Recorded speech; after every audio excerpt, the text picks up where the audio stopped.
Welcome to my channel. இப்போ நான் ராகி மாவு வச்சு ஒரு ஸ்வீட்டான ஒன்று செய்ய போகிறேன். ரொம்ப ஸ்வீட்டில் ஓரளவுக்கு.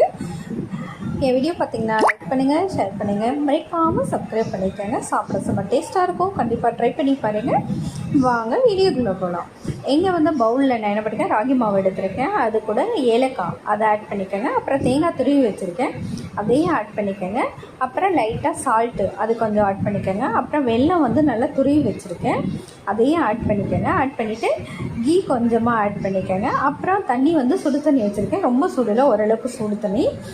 ரொம்ப தண்ணி ஊற்றிடாதீங்க, ஏன்னா நெய் ஊற்றிருக்கோம், நெய் போட்டிருக்கோம் இல்லையா, அதனால் அளவாக தண்ணி ஊற்றி நல்லா லைட்டாக பிணைஞ்சிக்கோங்க. சப்பாத்தி மாவு அளவுக்கு.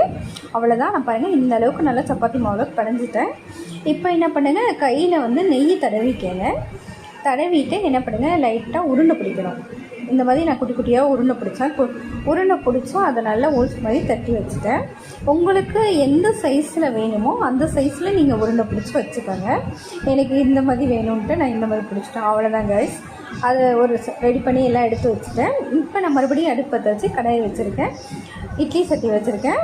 அதில் என்ன பண்ணுங்கள், தண்ணி ஊற்றி வச்சுருக்கேன். தண்ணி நல்லா காஞ்சிருச்சு. இப்போ இட்லி சட்டி மூடியை வச்சு இப்போ நான் செஞ்சு வச்சுருக்கேன் பாருங்கள், இந்த உருண்டையெல்லாம் அதெல்லாம் எடுத்து அதில் வச்சு ஒரு 1/4 மணி நேரம் நான் குக் பண்ண போகிறேன். குக் பண்ணிவிட்டேன், அவ்வளோதான், எடுத்துட்டேன். இப்போ சாப்பிட செம்ம டேஸ்ட்டாக இருக்கும். கண்டிப்பாக நீங்கள் ட்ரை பண்ணி பாருங்கள். ட்ரை பண்ணி பார்த்துட்டு எனக்கு லைக் பண்ணுங்கள், ஷேர் பண்ணுங்கள், மறக்காமல் சப்ஸ்கிரைப் பண்ணிக்கோங்க. தேங்க்யூ கைஸ், பாய்.